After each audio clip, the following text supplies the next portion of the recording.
First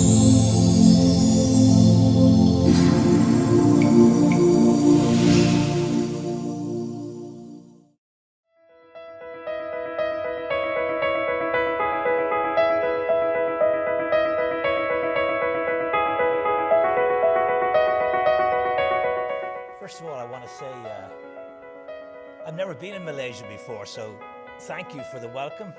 Thank you for the invitation. In my school and college in Dublin, I met lots of Malaysian students, and we had great fun. And I always promised to come back here someday, so at last I kind of made it here.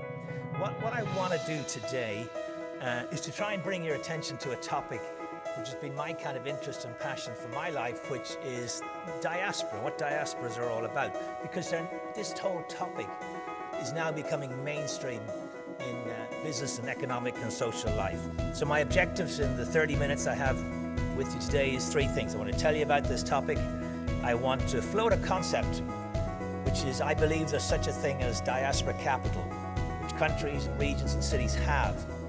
That's a really important thing and is going to become more important in the future. And thirdly, I want to encourage you all to develop strategies, and what that means is policies, programs, policies. And, you know, the Migration Policy Institute in Washington, the United States, recently announced that there are now over 400 government institutions in 56 countries around the world directly engaging their diasporas. And 1/3 of those initiatives have happened in the last 5 years. So a topic which was the preserve and interest of just a few countries in the world, particularly Israel, India, China, Ireland, Mexico, Philippines, has now gone mainstream, and tons of countries are interested. But just to give you a little bit of background about me and what authority do I have to be in front of all of you distinguished people and our very distinguished speakers today, I worked, as that little piece said, for a foundation called the Ireland Funds, aimed at the Irish diaspora. I worked for 21 years for that organisation. It was set up by two remarkable individuals. Everything in life is set up by remarkable individuals. Have you ever seen a monument to a committee in your life? These remarkable people set this up. They decided, could we, the Irish diaspora, reach out and get support for Ireland just the same way as the Israel and the Jewish community had reached out around the world. And so we had a black fundraising dinner to kick off this organization in the Waldorf Astoria in New York. I think you know the formula. The only problem was the dinner was so unsuccessful. The only reason we had a second dinner a year later was to pay for the first dinner we had the year before. But since then, this organization has grown. It's now in 39 cities in 13 countries, has raised $400 million at no cost to the government, no cost to the taxpayer, and has engaged tens and tens of thousands of people back to their country of origin, our ancestry, our heritage. And I think has proven that that model exists. And I have to admit, I'm a founder member of a group called CASE, and CASE stands for Copy and Steal Everything. What I do is go around the world, figure out what countries are doing this really well, take their ideas, see can I use them for Ireland, and also I share our ideas with lots of countries and tell them, for example, what I've been saying in Malaysia, the things that are happening in Ireland that could be of use for other countries. So, you know, I don't need to tell you, you heard it already this morning, just how dramatically changed this world that we're living in now, and the problems which you're facing, whether they're population or climate change or crises of economics, or crises of unemployment or pandemics or terrorism, all these increasing things that we're facing are all global issues. And if we're to tackle them, we need to tackle them with global solutions which will revolve around collaboration. And that's what diasporas offer you, the opportunity of collaborating, connecting, and getting involved with people all around the world. So in a globalized world, there are no single actor solutions. We're in this together. In this old world, which was created by an elite at the top, change is now coming from passionate and engaged individuals everywhere. And as we heard earlier, how the mobile phone is empowering people no matter where they are. And one thing for sure about change and handling change is that the strategies that got us where we are today will not get us to where we want to get to in the future. Success in the past is no guarantee of success in the future. As Peter Drucker, the American management consultant, says, is to create the future, you have to be the enemy of today. And all those years ago, Charles Darwin wrote, he said, it wasn't the most intelligent of the species. It wasn't the strongest of the species that will survive. It's those most adaptable to change. Because we live in a time where human creativity has replaced raw materials, capital, and labor as the key factors of production. This world we're in now is about talent and technology, and this is where diasporas come in. But we've seen a photo of The Economist already today. Let me just show you what I think was kind of a breakthrough moment in the last couple of years for diaspora, which is when The Economist decided to put us on its cover and wrote an article. And in this cover, as you can see, said the magic of diasporas. And it went on to say how migrant business networks are changing the world. They said the one rare bright spark in the world business economy was migrants and diasporas. And this was written by a gentleman called Robert Guest. And Robert Guest is the business editor of The Economist in London. He's written a wonderful book called Borderless Economics. If you want to learn more about this whole topic, I strongly recommend it. And so he talked about the importance of diasporas connecting back to their home countries and how it's all about that word trust. And trust is not an event. Trust is not, you don't meet somebody and you trust them tomorrow. And trust is not something which is even deserved. Trust is earned. I worked in the United States for many years, and I got to know this lady who's called Anne-Marie Slaughter. She's a professor in Princeton. She spent the first 2 years of the Obama first administration in the State Department. And she's a fascinating lady because she has written, what she says is the information age is over. We now live in the networked age. And we're moving from the vertical world of hierarchies to the horizontal world of networks. And in this world, the measurement of power is connectedness. She said the 20th century world was a billiard ball world, where countries were colliding off each other in economic and business conflict. But this is different. And those conflicts were determined by economic and military might. But in this century, it's the country, our region, our city, which has the most and the best connections, will be able to unlock innovation, develop sustainable growth, and set the global agenda. She said, only the networked will survive, and key is centrality in a dense global web. And progress in this world will come from collecting the best ideas from the brightest people around the world.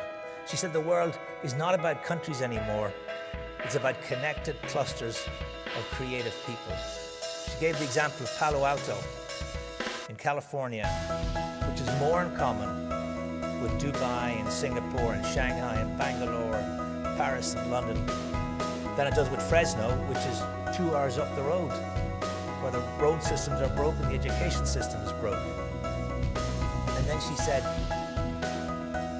now, where you are from means where you can and do go back, and whom you trust and whom you do business with.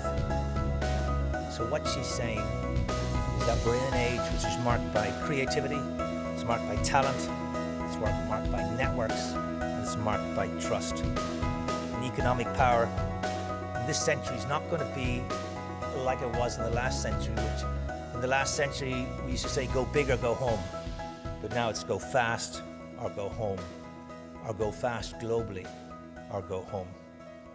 So in that whole situation, diasporas and individuals and organizations connecting around the world are incredibly important.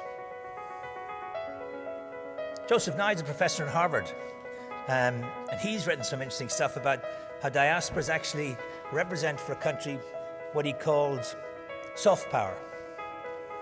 Hard power is military might, but soft power is the power of attraction and how countries can make themselves attractive. He gives the example of how the Second World War was an example of hard power, the Marshall Plan after the war, the example of soft power. Soft power is about culture, it's about ideas, it's about values. And that's what countries are after. And That's what diasporas can deliver for countries. Diasporas can be an extraordinary source of developing soft power, which can then be converted into hard impacts.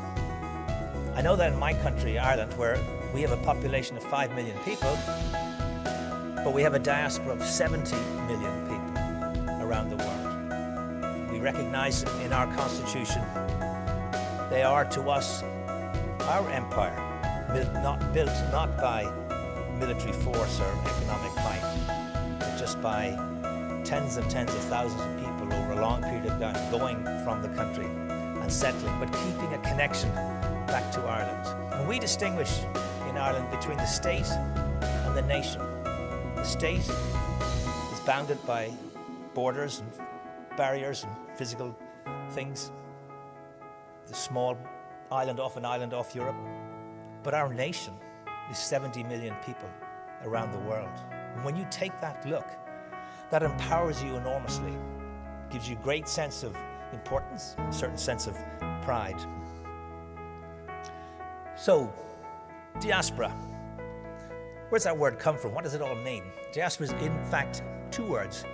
Dia meaning over, they're Greek words, and spiro meaning scattering. And all of human history, all of us in this room are members of diaspora because we all, I believe, track our origins back to tribes in Africa. So everybody in the world, in a sense, is part of diaspora. But the word first became associated with the exile of the Jews from Babylon in the 5th century, and for a huge amount of time was always associated with the Jewish diaspora and with Israel. But now, as I said earlier, it's gone mainstream. Now many countries are engaged.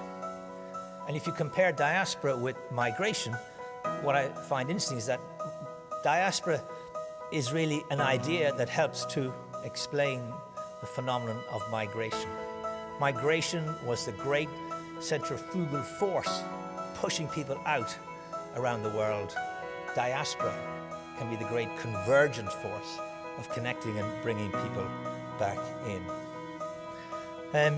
Just some stats. There's tons of stats on this space, but there are 240 million people in the world who are living now outside the country they were born in. I mean, that number was 150 million in 1990, so you can see how it has absolutely and utterly exploded. 80 million Europeans live outside the country they were born in, and that explosion of that number reflected in the fact that 75 million have left their country of birth in the last 10 years. And of course, within countries, there's enormous migration, people on the move. And this is not just about poor, underdeveloped countries. This is about all sorts of countries. I give the example, there's 400 French people live in London. London is the 5th largest French city in the world.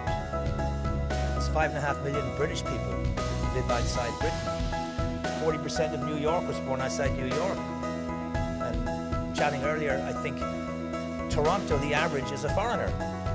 So that is the mosaic that we live in now. Now, it is an interesting question. Is the world a melting pot or a mosaic? And we've had some discussions of that amongst ourselves in the last few nights. And I suspect the world has now become more a mosaic. The country I live in, Ireland, 17% of the people who live in Ireland were not born in Ireland. It's only 12% in the United States, so this is incredible diversity. And in the city I live in, Dublin, 25% of the people were not born in Ireland. A simple manifestation of the power of diasporas is in this word, remittances.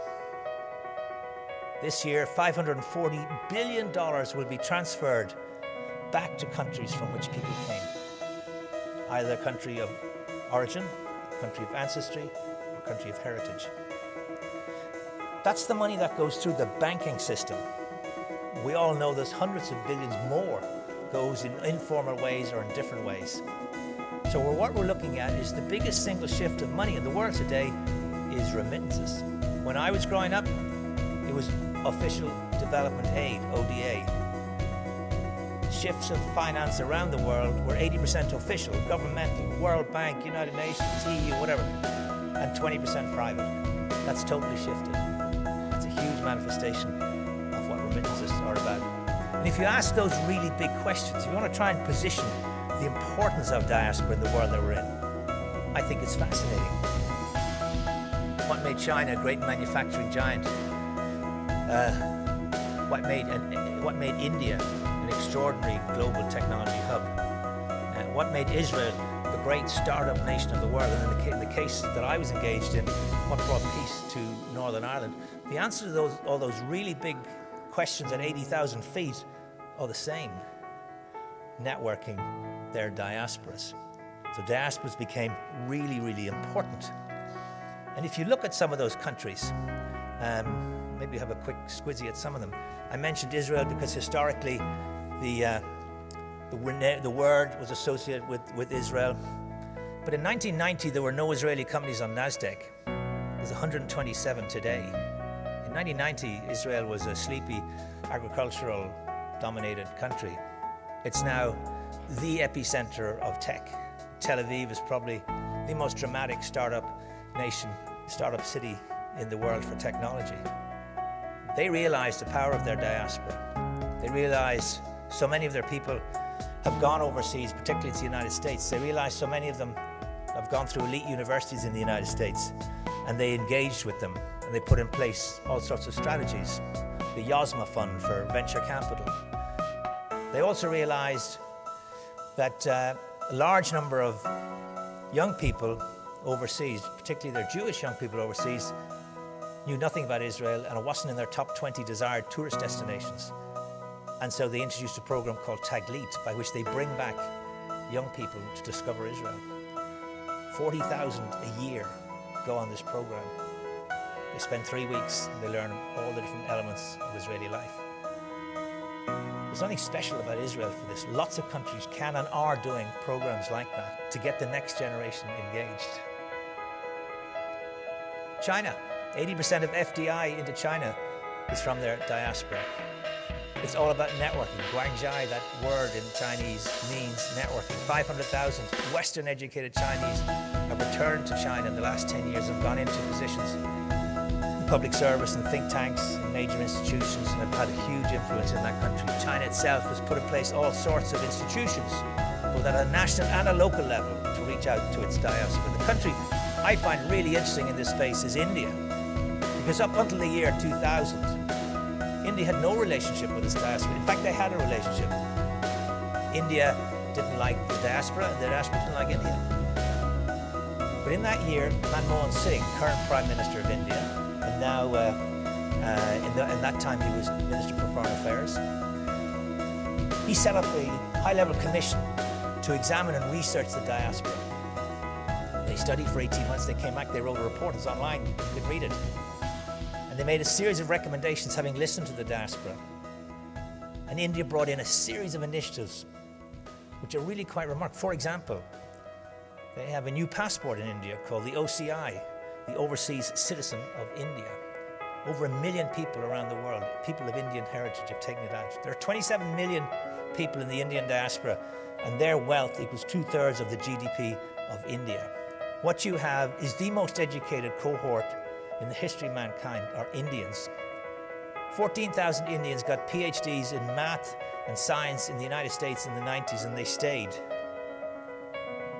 1 in 4 startups in Silicon Valley is set up by an Indian. Indians are in the C-suites of American corporations. And what they're doing is they're connecting back through their networks back to India. So a combination of that, the annual conference the Indian government hosts for 3,000 Indian CEOs every January, Pravesi Bharatiya is called. The award system they have, the structures they put in place, have resulted in this whole concept of global Indianness, which didn't exist when I was growing up. TIE, T-I-E, which stands for the Indus Entrepreneurs, is one of the great business networks in the world. In 58 cities around the world, you have Indians in business. I find it interesting to watch some of the rock stars and diasporas getting engaged back in their country of origin. We have one rock star in Ireland called Bono, who sings for a band called U2, who has been very active in supporting Ireland. And he and his band put together a fund of 5 million to educate Irish kids to play musical instruments. But the rock stars in America I find interesting in the diaspora. For example, Indra Nooyi is 55 years of age. She was born in India, educated in India. She went to Yale, did a PhD there, joined the Boston Consulting Group, then joined a client, Pepsi. And she is CEO of Pepsi now, but she was until recently the head of the US-India Business Council. Mukhtar Kent is CEO of Coca-Cola, and he is head of the US-Turkey Business Council.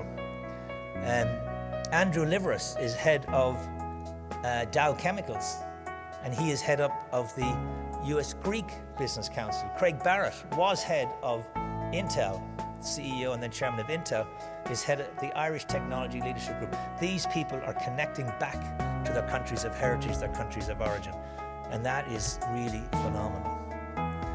So looking at Ireland, I mentioned how, we have grasped the diaspora in so many different ways. We've got an interesting model in Ireland. It's the role of government in diaspora is an interesting question. What is the role of government? My sense is that the best role for government is to be a facilitator rather than an implementer.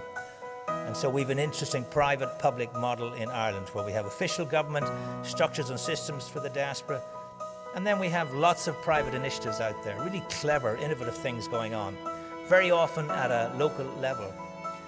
This year is the year of the gathering in Ireland, where the Tourist Board and the Irish government together said, we want to choose this year, 2013, to invite back to Ireland the members of our diaspora. And we want to invite them back for thousands of different events.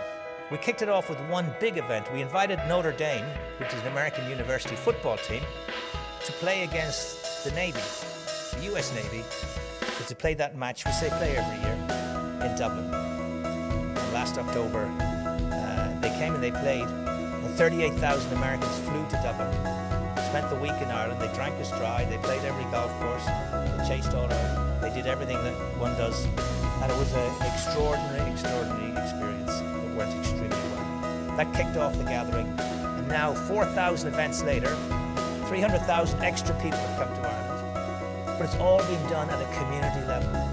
It's all been done at small events, at small local level. And what they've actually cleverly done is to engage community in diaspora. Because at the end of the day, diasporas didn't leave a country, they left a place. That's why I'm so interested in this topic.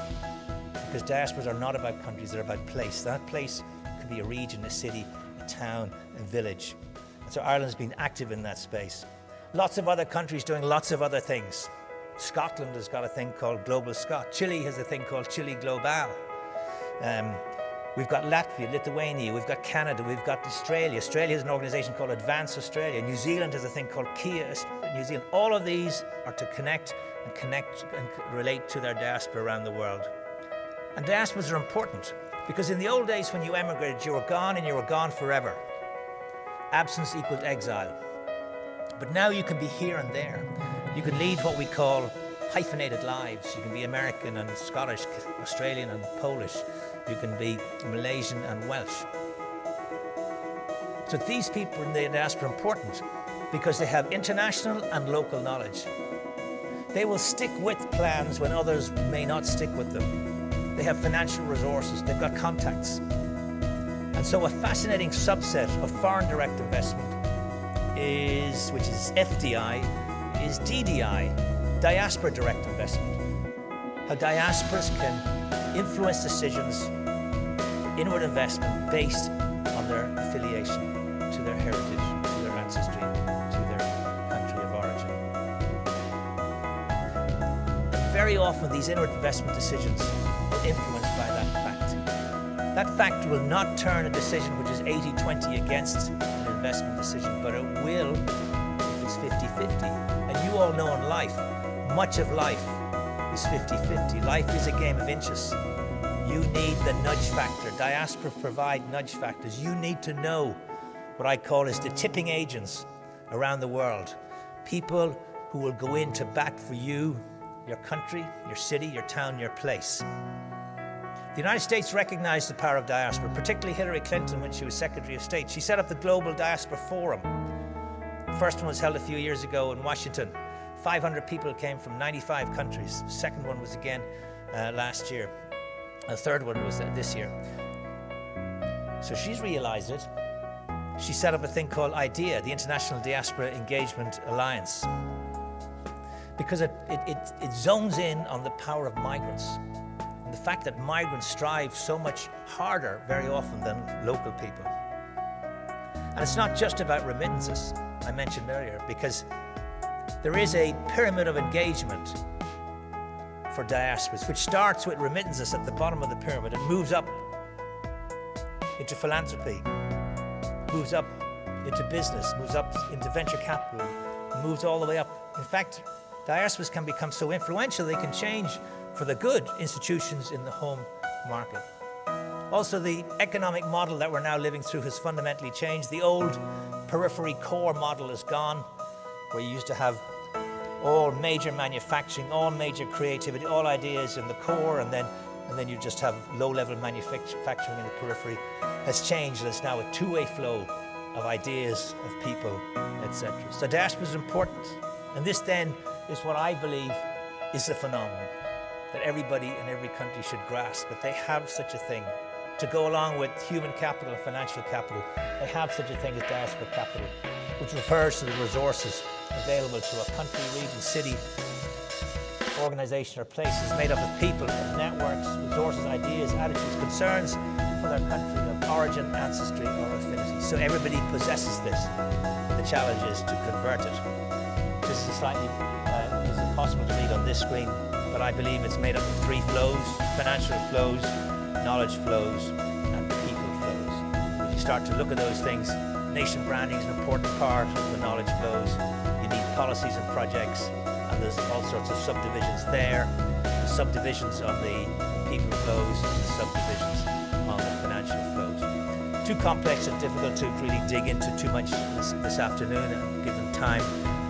But it's only fair to announce that sometimes diaspora initiatives fail. They fail because the wrong people are involved. They fail because diaspora organizations are often quite weak.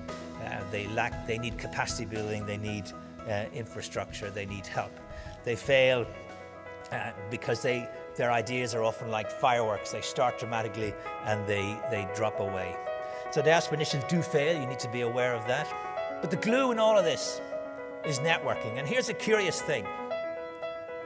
If you talk to any successful person, they'll say, networking was critical to my success. But no school, no college, no university teaches networking. Companies have strategies for advertising, marketing, PR, communications, but they don't have strategies for networking. I always find that sort of strange. Because we now live in a world where it's not what you know, it's not even who you know, it's who knows you. And we've always grown too much on the myth of individualism, that you make it on life based purely on your own merits. The brutal reality of life is that you need people, contacts, connections to help you zigzag through your life. The old escalator model of careers is gone, where you joined a company, worked, moved up, worked, moved up, worked, moved up, and retired eventually. Just like my dad did, 55 years and retired. He had a contract with his company, and the contract was, I will give you my time and my labor and everything I can, and you will give me a salary, you'll give me healthcare, you'll give me some holidays, a car and a pension. That's the deal. That worked reasonably well. But those days have gone. So it is about building these networks. But to build networks, you've got to do a few things. You've got to change your mindset from being transaction-driven to being relationship-driven. You have to improve your skill set. You've got to become world-class listeners. The reality of life is we never listen. The only reason we listen to anybody is to prepare what we are going to say. So read Nancy Klein or read Dale Carnegie to learn about the power of attention. Realize that in life, serendipity plays a role. In other words, random chance. But you can make random chance happen for you in a non-random way by doing certain things, attending certain events, and being certain places. Realize that we live at a time where this technology we have is allowing us to have thousands of connections and friends and contacts. But you know what? Up here hasn't changed in a billion years. So how do you handle those two conflicting pressures. There's a professor in Oxford University called Professor Dunbar. He's become known for a thing called Dunbar's number. What Dunbar's number says, in life at any one time, you can only have 150 relationships, including friends and family. And yet we have all these thousands of connections. The reality is we have to have our 150 close bonded connections, but we also have to have a large number of weak connections. And very often it's our connections in our weak connections that will allow change and allow things to happen, because the problem with our strong bonded connections is they all look and sound just like us. We tend to hang around with people with the same values. We tend to hang around in silos with people with the same ideas. So that, ladies and gentlemen, could be summed up the future for this special topic, diasporas, in 2 words. One, an ugly word I put together, diasporize. And that means you have to convince in your country, in your region, in your city, and in your company that diaspora is important, that you need to have strategies, programs, policies and projects. And it needs to be democratized. This is not an elite activity for elites around the world. The Irish example of the gathering, I think this year did that brilliantly. I'm now 1 minute and 10 seconds too long, so I won't go into this piece here, although I did touch on what Ireland's doing in the diaspora space. That's my name. I'm a member of LinkedIn. Very interested in that company. They've 250 million people in the world are on LinkedIn. Hands up, who's on LinkedIn? Yeah, interesting. Always large numbers of people. So I'm